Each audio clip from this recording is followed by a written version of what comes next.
I think what Ultrahuman solves in a very big way is to get more insights, which is not possible using the traditional conventional methods, right? I think that's a huge positive if you ask me.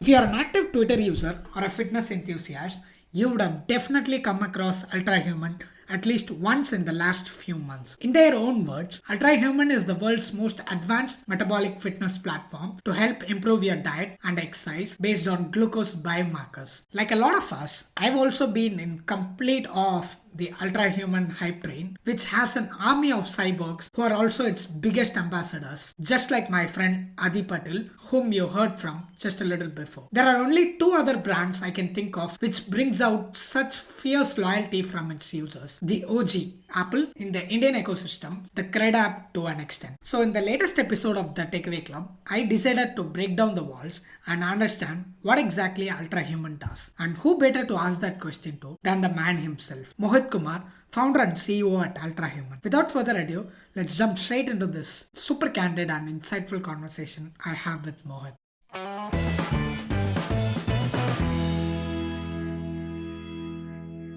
Hey Mohit, Hey, hi, Chris. thank you for taking up the time to get on the Takeaway Club podcast. I've been hearing about Ultrahuman left, center, and right on Twitter. I just had to get a first-hand account of what Ultrahuman is, what you're building, and how you got into this journey and everything. I'm glad to be here as well.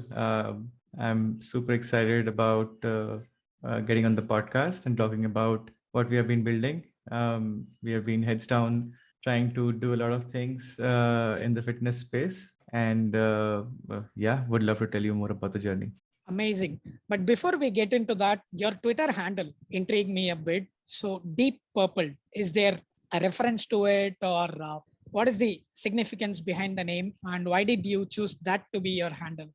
No, it's the band Deep Purple, right? So between Pink Floyd and Deep Purple is, I would say, where I spent my engineering, listening to these two bands. Maybe a little bit of Dream Theater and Iron Maiden as well. But yeah, it's a. I was lucky to get a Gmail ID and also a Twitter handle closer to the band that I loved. Yeah. So, music, fitness, and there is a little bit of MMA also to your personality. So, on those lines, what did you think about McGregor versus Poirier 3? I'm not a very big McGregor fan myself, so it's wise if I don't comment on that. I mean, I love the entertainment angle, obviously, and appreciate like a lot of MMA is actually entertainment, but I think I approach this more from a philosophy, martial arts perspective than actually like a sports. But yeah, it's also fun. It's not too. I mean, just not to sound too boring. Yeah. Right. I would certainly like to get deeper into how you see MMA as a philosophy and how it ties down to what you're doing with Ultrahuman.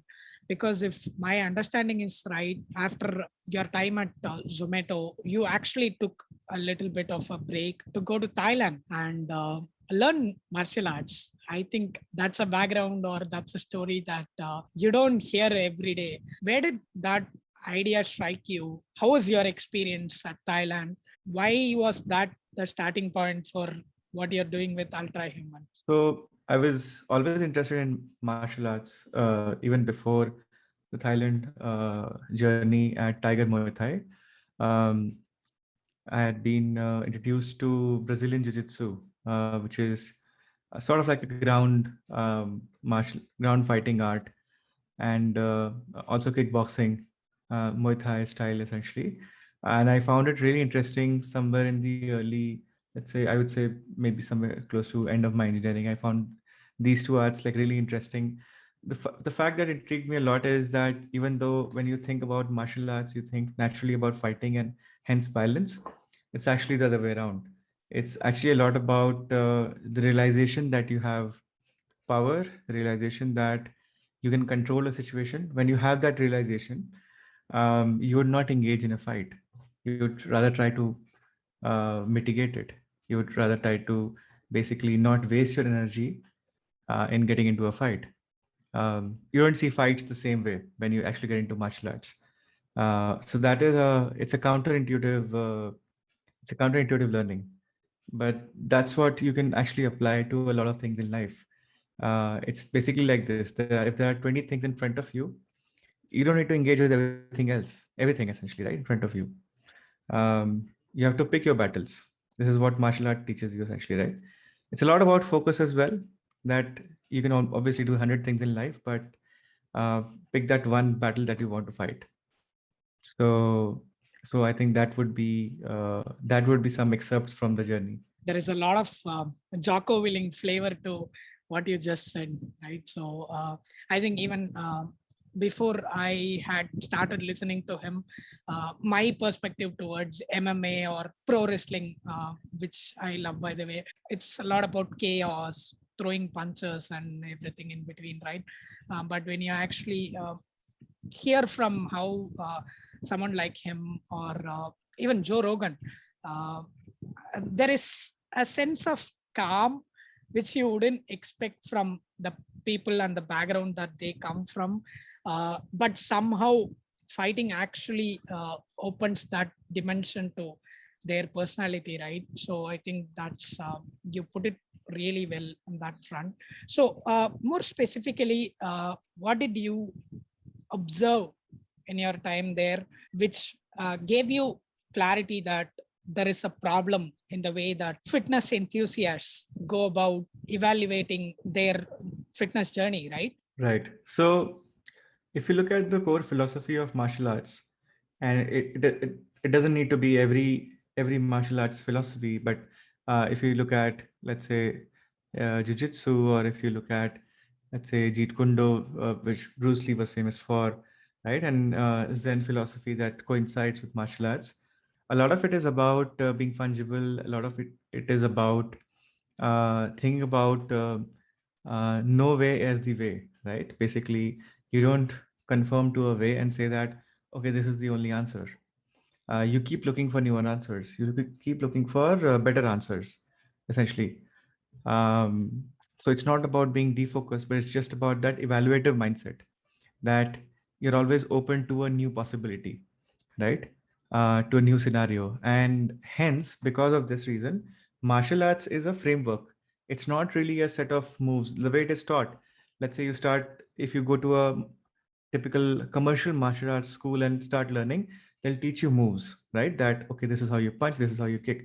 And those are also very, very important because those are the basics of martial art. But the meta learning over the years um, is that it's not about those moves as well, only those moves, right? It's also about basically the ability to learn something new, and also to forget everything that you have learned till now. There's a crazy, I mean, it's an interesting thought process around how belt progression actually happens in martial arts, right? So, a black belt is a person who's essentially whose belt has actually gotten, traditionally it's called, the belt has gotten dirty because of years and years of usage, and then it starts wearing off, and then the person becomes a white belt. So a black belt eventually becomes a white belt because the person eventually has to start with a childlike curiosity again, right? That's a cycle of learning in life. So this is one of the meta learnings. And when you apply this to the world of fitness, and there are no direct applicables, right? Sometimes these are just accidents as well. We found that, like, in fitness, there are so many set ways in which you can get fit, right? There are so many diets, so many exercise protocols. There are so many different types of coaches, athletes talking about their own way being the only way in which people should get fit, or feeling very, very passionately about it. We felt that it's a little confusing because as an individual, when you set out to get fit, you are bombarded with options. Like, some people do keto diet, some people do, let's say, paleo, some people essentially go out and do a low carb diet. But it's also important to understand, like, what does it really mean to do ketosis, right, over a period of time? Can you actually do it for 5 years? Can you not? I mean, it's not just about 5 months, right? Your health is for the next 50 years, next 30 years, whatever the way you look at it, essentially, right? So how do you actually, instead of creating a set of solutions, a set of answers, like a specific diet or specific exercise protocol, can you create a framework, right? A framework that can give people a direction, give people directional set of answers, that whether you're improving or not. And if people know that they're either improving or not, they can make informed choices. Because a lot of what people do in fitness is has to actually be very, very personal, because their physiology is personal, right? Their physiology is very, very different. So what works for me, if strength training works for me, does not mean it'll work in the same form factor as you. So that's why we created a measurement framework, which is basically our biomarker based fitness platform, which is Ultra Human. And that's hence the approach. Some of the learnings are from martial art, but some of the learnings are also accidents. I think this is amazing. So actually, as part of my research, I wanted to learn as much about what it is like using Ultra Human. So obviously, I signed up for your fitness platform. And I also wanted to understand another important component, the one that is actually creating all the hype in Twitter, your cyborg, right? So I'm one of my friends on Twitter, they were kind enough to send me a voice note on their experience using the cyborg device. So I'm just gonna play that. I think that will be a nice segue to you explaining what a human is and how do you see it's useful for an average person, right? I think what Ultra Human solves in a very big way is to get more insights, which is not possible using the traditional conventional methods, right? I think that's a huge positive if you ask me. So I've been using this for almost a week now. Put a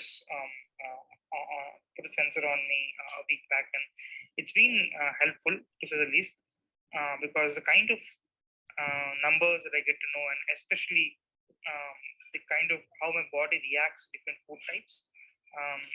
I think I knew that I was the South Indian vegetarian food is more heavy on carbs.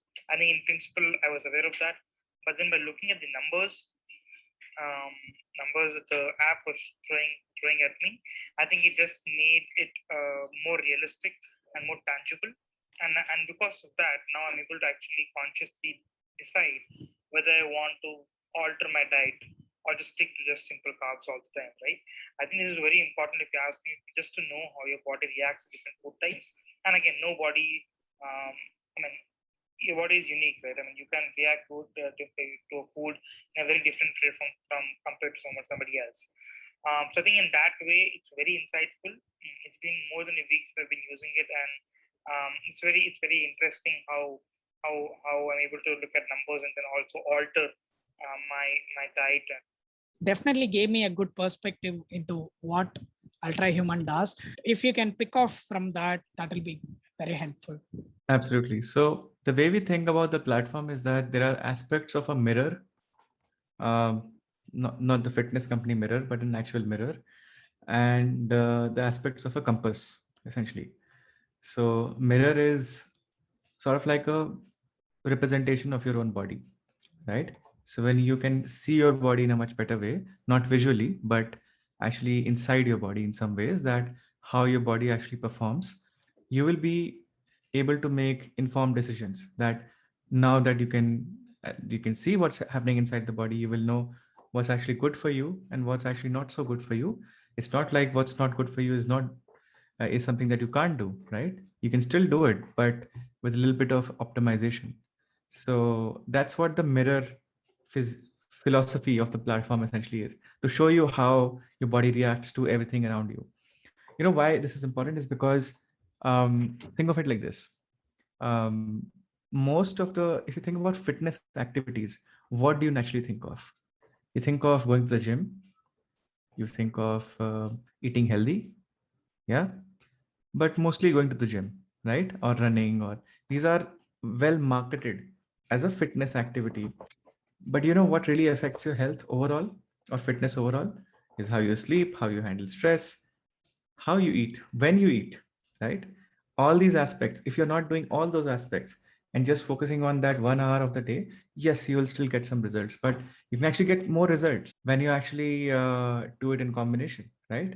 So the mirror is supposed to actually educate an individual in terms of how their body actually performs, because their body is actually quite unique, because we are a complex genotype, right? We interact with environment differently. Our gut microbiome is different. The way I metabolize carbs is very different from you.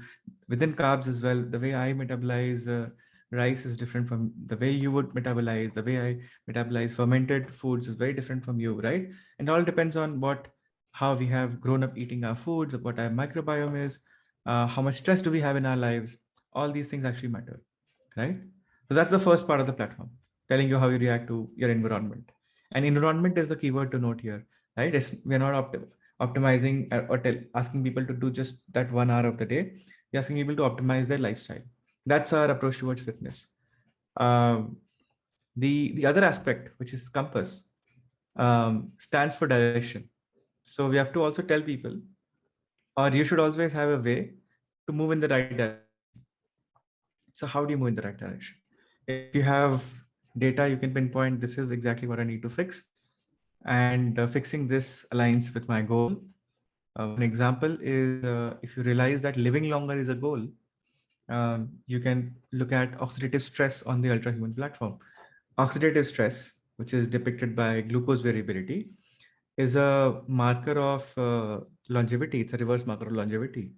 So if you want to live longer in a healthy way, this is one of the things that you can actually optimize and see results over a longer period of time. So when you have the visibility of where you are right now, you automatically create a goal that, oh, to live longer, I need to optimize this metric. So the compass function helps you do that, which is essentially we give you nudges, we give you reports, we give you directional insights. There are performance coaches on the platform who actually also tell you like how you can improve. In combination, the mirror and the compass system is what we're sort of like building. Yeah, I think that's very true, right? Before the research for this conversation, if you had asked me what fitness means to you, my answers would have been just running or lifting weights, right? That there is a significant portion which happens internally, right? Which pertains to how I go about eating or sleeping. Obviously, on some level, we all know sleep is important and diet is important, but I think that kind of gets shut down in the conversations when you talk about fitness, right? So I think it's amazing that what Ultra Human is doing to actually educate people about space, right? Which brings me to this. I feel like there is a two-part challenge to it as a founder for you. One is the first persona 45 and above. They're very much interested in the health component, but not necessarily keen on adopting tech or novel solutions, right? On the other end of the spectrum, people like me who are very thrilled about technology and innovative solutions, but not necessarily into fitness, right? Where fitness is not an immediate priority, but that intersection is exactly your sweet spot, right? So what is your approach in terms of building out the product and the narrative in a nuanced manner to explain it to all kinds of personas? It's a super interesting question, because a similar or a parallel to what we see, what we are building essentially is the personal computing industry. So in the 1980s, when you owned a personal computer, who would own a personal computer? People who are computer scientists trying to compute and do mathematical calculations of enormous kind, essentially, or you're somebody who's a tech geek enthusiast, right? Nowhere in between. It was not thought of. It was sort of like never thought of as an appliance. That regular households will actually have a computer, right? It's mentioned many times over that it was called a fad by multiple publications, by multiple types of private equity groups, venture capital firms, whatever, essentially, right? That the era of computing is justified because apart from computer scientists, who gives a shit, right? I mean, about owning a laptop or forget owning a laptop, owning a computer, right? Obviously, owning a large computer itself, right? But think of it like this: if it really delivers value for people, right, and it is not a temporary solution that passes by and gets replaced by something else, it then becomes a platform. A personal computer is a platform, It's a portal to thousands of things that you can do, right? 20 years out, people discovered that, right? People who discovered it early obviously did really well in life. People who didn't discover it early are discovering it right now, are still doing well. They are discovering it right now. They are amazed by it, right? But sooner or later, like now, everybody has a personal computer in their hand or on their wrist or with us inside their body now, right? So I think that's the lens that we take. If we think of it like a 20-year spectrum business, essentially, um, there is absolutely no doubt in our mind that if it delivers real value to people, tells people the right, gives people the right way to measure themselves, make informed decisions, right? It'll soon move from a cool toy to something that is a platform, right? And we also see it like a platform because uh, for us, glucose monitoring is a core part of the platform. Glucose is a primary fuel, the way we look at it, and because the fuel tells you so much about your body, we are sort of like going deep into it. But we are also, as we go along and build more and more stuff on the platform, we are also looking at adding more biomarkers that tell us more about your body, right? About the state of your nervous system or the state of your mind or basically the state of your recovery or your heart performance. All of those things are things that we want to include in the platform as we go along. So that's like the way we are looking at it. And it will take some education. It will also take some reading from or so let's say from investment from people's end to actually know more about their body. It's not straightforward and simple. It's not consumerized yet. It's not like you just apply it on your body and it will start working like a magic pill. People have to really sort of like um, go above and beyond and read and understand what each of these metrics mean. How can I optimize it? But the outcome is a life where you're devoid of diseases and also you can perform better. So is this really worth it? Absolutely right. That's where we are. But obviously, as the education increases, we'll obviously consumerize it further and further so that there are more people who see it as a appliance and not just a cool toy. Yeah, I love that analogy, absolutely. So I can, as you were saying that, I can draw a lot of parallels to it. Maybe a more modern day reference would be something like a Bitcoin or an Ethereum, right? But then again, there is a lot of uncertainty around how that space itself is panning out. So I think personal computing is a beautiful analogy at this point. So again, something tied to that is how you go about building this platform out, right? So what is your mindset like? Because something like say glucose monitoring or metabolic levels or biomarkers, so these are not terms that we are used to hearing growing up, right? A very simple example is something like Zomato. So while the technology might be new, but everything else about it is something we have been doing for ages.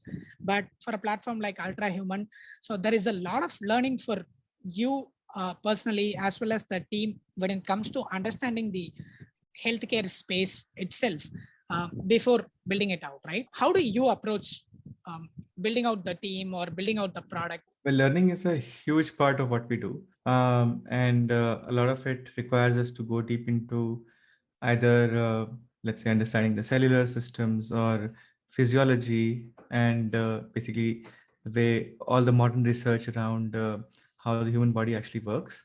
Um, there is the medical aspect of physiology, which is how diagnosis would work or how it works in the real world for chronic diseases, essentially. And then there is a theoretical aspect of it, which is how human performance would actually work. Like how does homeostasis work in the human body?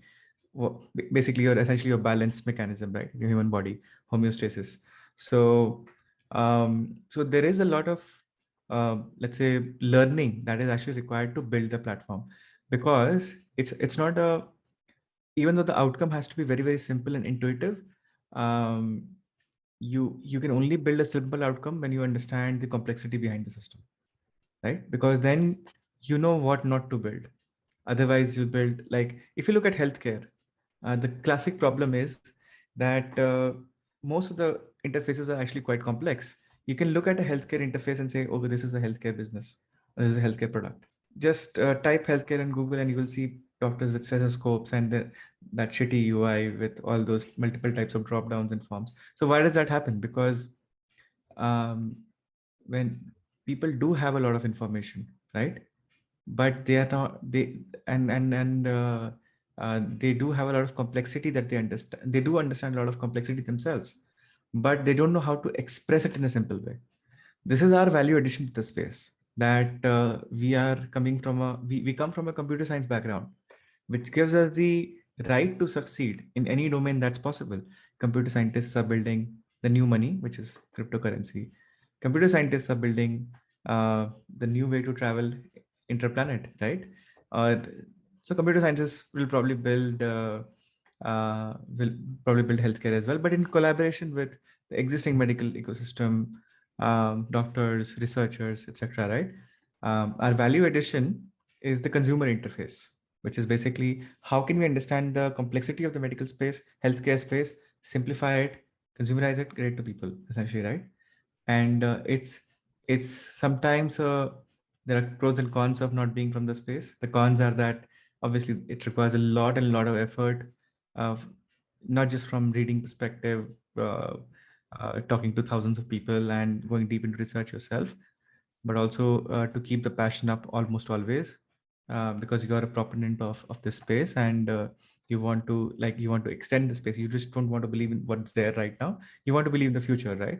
So that is a big challenge, but the advantage is that we don't see it as a problem that is unsolvable, or we don't see it as a complex problem. We can see it as a first principles. We can see the solution from a first principles perspective, right? And if you have a collaborative approach with the existing ecosystem, doctors, medical practitioners, everybody, I think we can create something amazing and wonderful, right? So that's the mindset that we take. Right. So in a lot of ways, it is about applying a Feynman principle, right? So everybody in the team, whatever you set out to do, you should understand it in a way that you can explain it to even a child, right? So in the most simple of terms, and then use that knowledge to actually build out something both simple and intuitive, right? And I think having just played around with the platform, you guys have done a remarkable job of doing that. So when I opened the application, so there was no stethoscopes or there was nothing complex. The entire interface was just beautiful to use. Kudos to you and the entire team on that front. Kudos to our head of design. And we're a small team, so that also helps us a fair bit. And that gives everyone a lot of autonomy to do what they want in a way that everybody likes. So yeah. So I think interesting you brought up the team, right? When I was looking at LinkedIn, you folks are obviously at a stage where you're scaling rapidly. And some of the roles like creative producer was one that caught my eye. And there were a couple of other roles as well, which you don't typically see in a startup. How do you go about making new hires? Which aspects of team building are you doubling down on at the moment, and which one are you taking it slow? So the second one first, we think of our team as a sports team and not a corporate team. Naturally, let's say it's a soccer team. Naturally, there are center forwards. There'll be a couple of strikers, maybe. There are people doing midfielding, and then there are a few people who are defending, right? And nobody is. Yes, strikers do get a lot of limelight, but nobody is inferior or superior to each other, right? And depending on the situation, one has to defend and strike and midfield sometimes, right? And there are also specializations, but there's also fungibility. So that's how we think of our team, and I think it's not just us, but in the next 5 years, 10 years, every organization has to think like that, because people now know that we are in the era of, as Naval also calls it, the era of leverage, right? Infinite leverage. And what does infinite leverage mean for an individual? It means that a software engineer has an equal capability to create $100 billion company to somebody who comes from business school, or somebody comes from a law school or any other background, right? So so everybody is equally capable, but if they come together and sort of like get focused in specific areas of the business and can really work together in harmony, that creates absolute, let's say, results for an organization, right? And that is a powerful feeling to understand, because then the concept of hierarchy becomes more nuanced. It becomes about decision making. It doesn't really become about ego, right? So that's how we think about the team. It's an evolving problem statement. It's not like it's solved for us or it's solved for other organizations. It's something that you have to solve every minute of the day. While you every conversation you have strengthens your culture or weakens it. Every person you hire strengthens your culture or weakens it.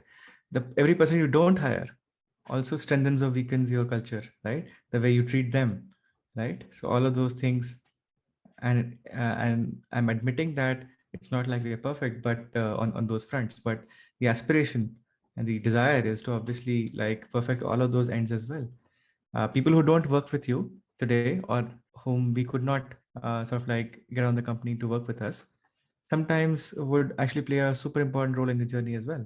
So that's we feel that those are some of the things that will be like super important for us as we build along the team. We don't really look at, we don't start from an org chart when we start hiring. Like basically, we don't create an org chart and say that, oh, these are the 5 roles that we need to fill. We start solving a problem and then realize that this is a specialty that we need. And is the specialty something that we can gather from our own team? If not, then we go out and hire. Truly, we really believe in lean teams ourselves. And it's not just about low cost. It is about low cost as well, but it is also about running faster. It's way more efficient, 100%. But it's also a very hard thing to keep in mind as you scale. Right. That's so fascinating. So you don't really hear that a lot, right? So usually it's about putting together a job description and filling out a role, and then once somebody comes in, you see, okay, what are all the 5 problems that we can tackle now that this person is on board? Yeah, just adding to that, most people leave because of absence of good work and not because of excess of work in any organization. So the work is not the problem. The quality of work or the lack of it in most cases is the problem.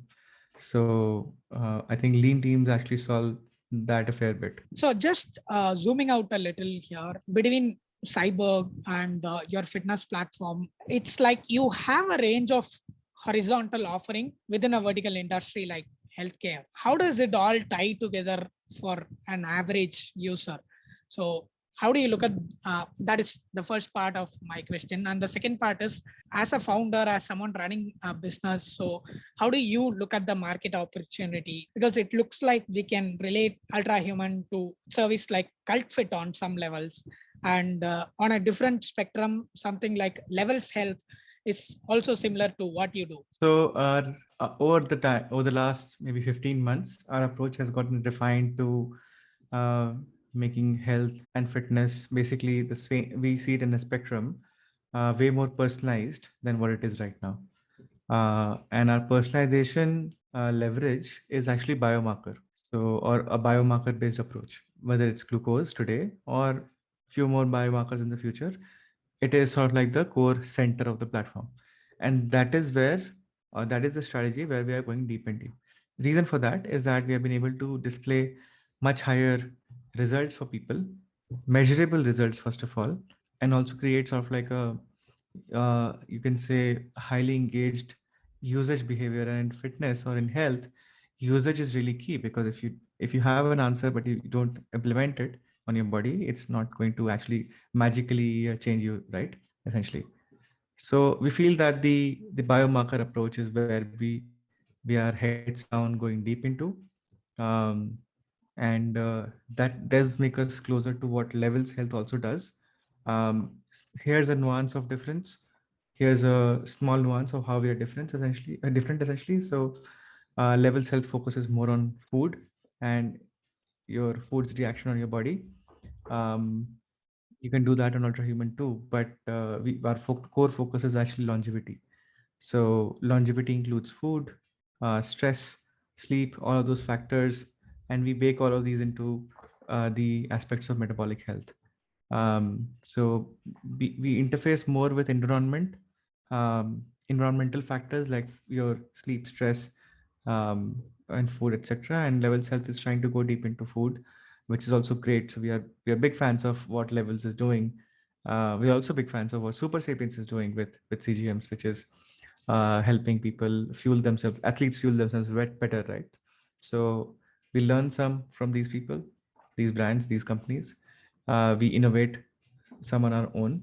We research some of these metrics on our own. We add some of our own things as well, essentially. So because there are very few companies right now that are actually building on biomarkers right now. So all of us are like really early, and most of us actually, the team members also know each other, speak to each other, look at the same research after all, right? So what we're trying to do is to solve for a billion people, right? One company can't really solve for a billion people at this stage. It'll require like concentrated effort from like a bunch of companies to actually come together and solve this together. So that's how we look at it. For better or worse, there is at least some degree of zero sum attitude to that. We are all building something and we all want to acquire the same customer, but your approach is totally contrarian, whatever you just said. Or when I was listening to a couple of your other conversations, you keep reiterating on the fact that we are in this together, right?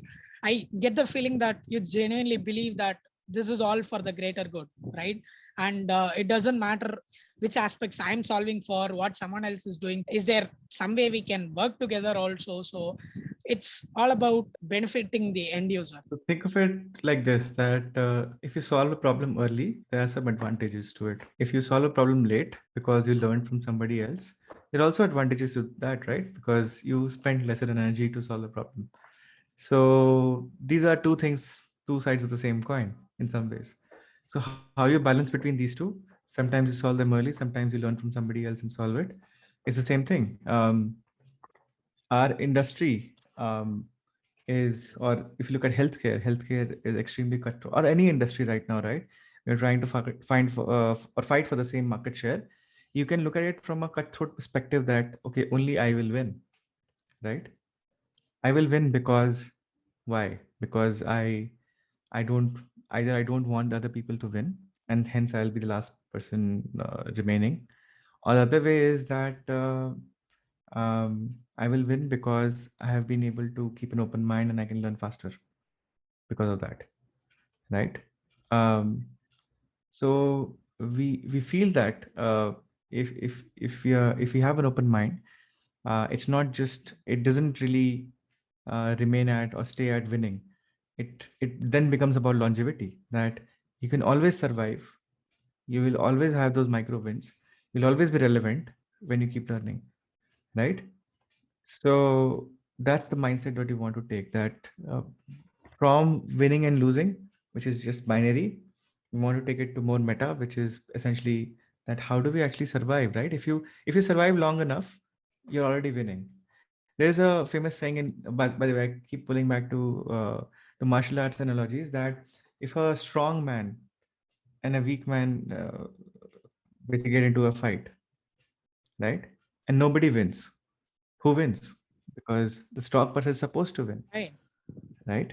Yeah. And if nobody wins, then it's a win for the weak person, right? So Makes sense. survival is eternal victory, right? If you can survive for a long, long time, you will win, Right. right? You will eventually win, because the company that is trying to win is also will have to survive to actually get the benefits of victory, right? So if you can survive, then you are already there. So the way to look at survival is to not kill others. The way to look at survival probably is to figure out a way to learn faster. Yeah, I think that's such a beautiful note to wrap up the first half of our conversation, right? And I totally love the MMA references, right? So actually, if you go back to my Twitter or some of my old podcasts, even the one that I did last week with Vedika, so in the course of a 60-minute conversation, I kept throwing up some 4 or 5 analogies to what she did, just like how you're doing with what you do with Ultra Human, right? So personally, like, I'm a big fan of that, and it also helps me understand, see, as a absolute amateur, understand how you think about the space and what you're building, and it's certainly helpful to say the least. Right. So I want to switch gears at this point and introduce you to something called the random deck, which is basically a bunch of unrelated, shorter questions, right? So we are going to forget that you're an ultra human or you're a founder, and tap into your personality in general. So here goes the first one. What is an absolute non-negotiable for you in life? Working with painful people. Work should be an enjoyable experience. And I know it's different for different people, but people who are interesting, they challenge you, they push you, but they're enjoyable people. They're not painful people. So that is the only filter that we take. Like the largest filter in hiring is that don't be like never hire painful people or never work with painful people. Like essentially, and it's a self-correction mechanism for painful people to understand that they will eventually not get hired. Next one. What is your favorite word in English? Okay, it's actually in English it's leverage, but I actually don't have a favorite word in English. It's actually in Spanish. It's called alabanca, which also means leverage, essentially. That's nice. New learning for me. Okay, next one. I think this is going to make a lot of sense for you than me asking to anyone else. So what is a good habit that you're trying to work into your life and a bad habit that you're trying to get rid of?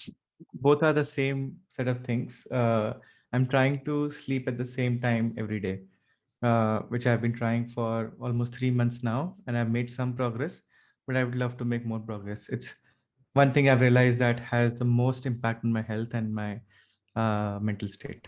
Yeah, if I can follow up on that, what is your insight? I'm guessing using Ultra Human to track your metabolic levels during your sleep times. Predictability in sleep, the biology of that is really interesting. Predictability in sleep timings essentially is the most lowest effort. It's not about sleeping early or sleeping late. It's about sleeping at the same time on and on every day, right? So your body's circadian rhythm gets set. Your biological clocks work. Like basically the circadian rhythm drives a lot of hormonal function in your body and the way your body performs. And it has a cascading effect into everything that you do. So if you don't do it right, you have to work 30% harder for everything. You have to work out 30% harder, basically improve your mental health by 30% more, bunch of these things, right? And I figured that finding we are all hyper stimulated. We know how to get stimulated, right? Because our culture is about stimulation, which is how do you stay focused? How do you read more? How do you perform more? It's not about relaxation, essentially. Nobody teaches you relaxation, right? So personally finding that one time of the day where no holds barred, I will sleep at that point in time, I'll wind down at that point in time. That is what I've been trying to optimize for. Is what I will say. Both the good thing I want to do and also getting rid of sleeping at abnormal times or absurd times, basically. Right. So next one. What is a book that you have gifted the most to people? This is an interesting one. So Microbe Hunters is a book that I often recommend to a lot of people getting started with, who actually are getting started with general science in their life, like who basically love science and who want to go back to scientific thinking. It's a super interesting book. You can also give it a shot. Microbe Hunters is about scientific curiosity. So it talks about like how different accidents in or different unrelated accidents in history led to discoveries around microbes, and what actually led to like microbial research that's there today is actually a bunch of accidents that nobody thought about. Like for example, beer fermentation led to, let's say, a bunch of medications getting figured out eventually, right? So it talks about something really special, which is that most of the invention history, the starking ones, and the most of the, let's say, non-intuitive ones were not just done inside a lab with modern machinery and basically with tons of scientists working on a problem, but was done on the basis of observation, simple observation, which talks about that there is so much power to simple observation. There's so much power in simple observation, essentially, right? That the scientists at a remote corner of the world somebody who's essentially building a lens.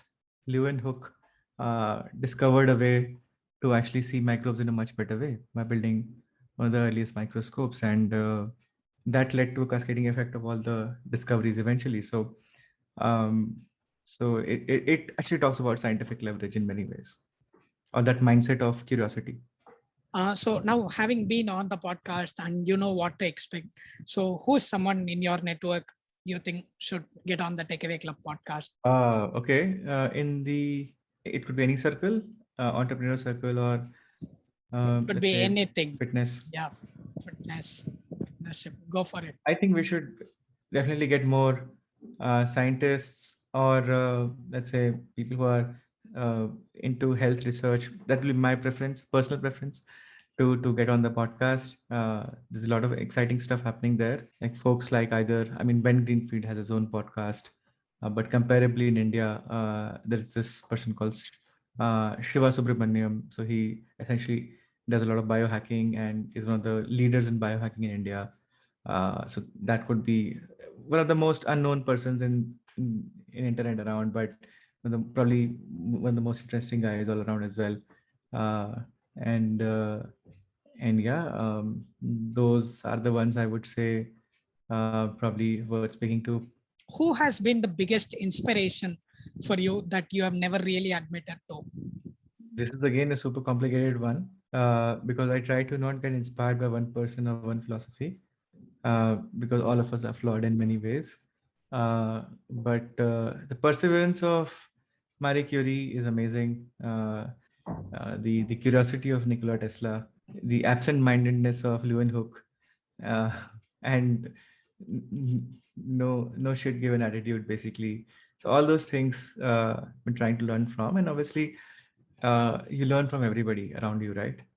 Your friends, your competitors, your investors, right? So the realization is that if you're having an uncomfortable conversation, you're also learning. What are you optimistic for the next 5 years to come? One, as a founder of Ultra Human. Two, as a human being. As a founder of Ultra Human, I'm definitely optimistic for real time ways or methods of measuring the human body, right? If you measure it in real time, you can change the behavior, right? Potentially in a non-invasive way, because invasive ways have lesser adoption, essentially. So if we can make measurement of the minutest metrics around, let's say, blood work or neurology or any of these things, very, very non-invasive, convert it to a variable form factor, plot it on a graph, show people how the way you live your life affects your biology, essentially, right? People would make active changes in their life. So personally, that is one thing that I feel that will happen in the next 10 years, for sure. And one thing that I'm highly certain about. Outside, obviously, the health ecosystem, I mean, the most obvious one is cryptocurrency, because I feel that it's a great leveler, essentially. So eventually, if the value is in proof of work done, then work will determine how much power or capital or control you have on the world, instead of basically your ancestral wealth or whatever, essentially, right?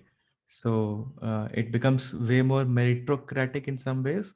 Maybe that's one of the lamest ways to say it, but yeah, that's how I understand it today. That the power in the next 15, 20 years, the world will be a very different place because of the cryptocurrency adoption or the technology adoption around cryptocurrency.